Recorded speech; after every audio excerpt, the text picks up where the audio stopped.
बांके बिहारी जी अपने भक्तों का बहुत ही ख्याल रखते हैं। उनकी छोटी छोटी ज़रूरतों को पूरा कर देते हैं, चाहे वो किसी रूप में आए। हरे कृष्णा, राधे राधे। अगर आप लोग भी बांके बिहारी जी के भक्त हैं तो इस प्रसंग को जरूर से भी जरूर सुनना। वृंदावन में एक संत जी रहते थे जो बांके बिहारी जी के परम भक्त थे। सालों से बांके बिहारी जी की सेवा कर रहे थे। बांके बिहारी जी के मंदिर आते थे, दर्शन करते थे। लगभग 8-10 घंटे तक संकीर्तन करते थे। बस परिक्रमा करते थे और मधुर करी मांग के खा लेते थे। उनका यही कार्य था। आप बांके बिहारी जी से हर मन की बात कह देते थे संत जी।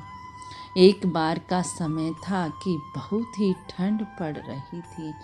अब संत जी को बड़ी ठंड लगती थी पैरों में। जब वो परिक्रमा करते थे तो पैर उसके ठंड के मारे सिकुड़ जाते थे, मोटे मोटे होकर लाल हो जाते थे। संत जी बड़ा परेशान हो गए थे, लेकिन संत जी के पास जुराबें नहीं थी। संत जी ने कभी बांके बिहारी जी से कुछ न मांगा, लेकिन बांके बिहारी जी से वह उस दिन मांग ही लेते हैं। बांके बिहारी जी, आपको दिखता नहीं क्या?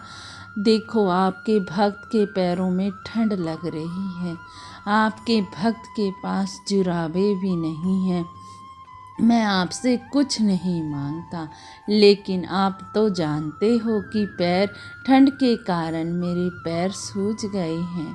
देखो बांके बिहारी जी, मुझे एक जोड़ी जुराबों की व्यवस्था कर दो बस, और मुझे कुछ नहीं चाहिए। बस बांके बिहारी जी से रात में वो यही प्रार्थना कर रहे थे। अब मन में बात तो वही थी। अगले दिन सुबह उठे और बांके बिहारी जी के दर्शन करने चले गए बांके बिहारी जी के मंदिर में।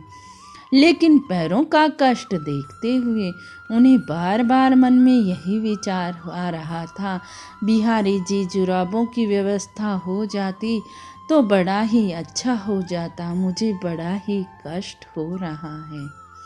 उन्होंने बांके बिहारी जी के दर्शन किए। कहते हैं ना, मन में जो बात घूमने लग जाती है फिर वो घूमती ही रहती है। उन्हें बांके बिहारी जी के मंदिर में कुछ कहा तो नहीं, लेकिन मन को पढ़ लेते हैं मेरे बांके बिहारी जी।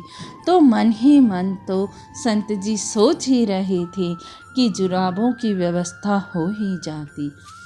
तभी संत जी दर्शन करके बाहर आए तो उनके पास एक लगभग 7-8 साल का बच्चा आया और बोला, बाबा बाबा, मेरा ये बैग रख लो, मैं अभी आता हूँ।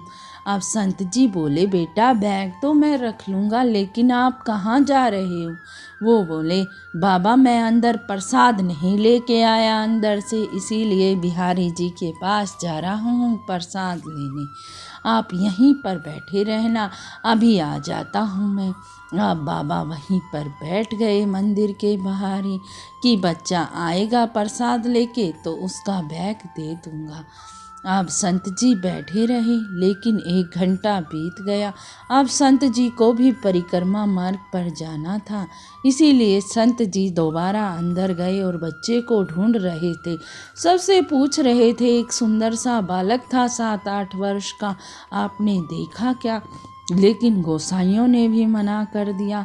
अब संत जी ने सारे मंदिर में ढूंढा, मंदिर में तो था ही नहीं।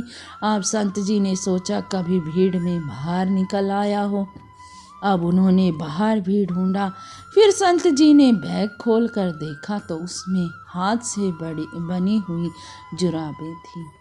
अब जब जुराबों को देखा तो संत जी अपने आंसू रोक ही ना पाए। संत जी को पूर्ण विश्वास हो गया था कि साक्षात ही मेरे बांके बिहारी जी आए हैं जुराबों को देने। साक्षात हैं मेरे बांके बिहारी जी जो आ ही गए, जिसने अपने भक्त की पुकार सुन ही ली। अब संत जी को ये सोच सोच कर अचंभा हो रहा था। ये सोच सोच कर उनकी आंखों के आंसू बहे जा रहे थे कि एक छोटी सी जुराबों के लिए साक्षात आ गए मेरे बांके बिहारी जी।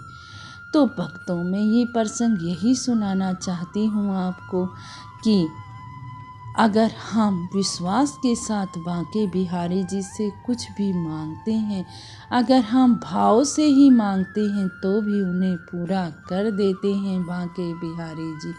देखो साक्षात आ गए बांके बिहारी जी संत जी को जुराबे पहनाने। अच्छा जी, अगर आपको चमत्कार कुछ पसंद आया हो, यह प्रसंग कुछ दिल को छुआ हो, तो कमेंट में राधे राधे जरूर लिख देना जी। राधे राधे राधे राधे।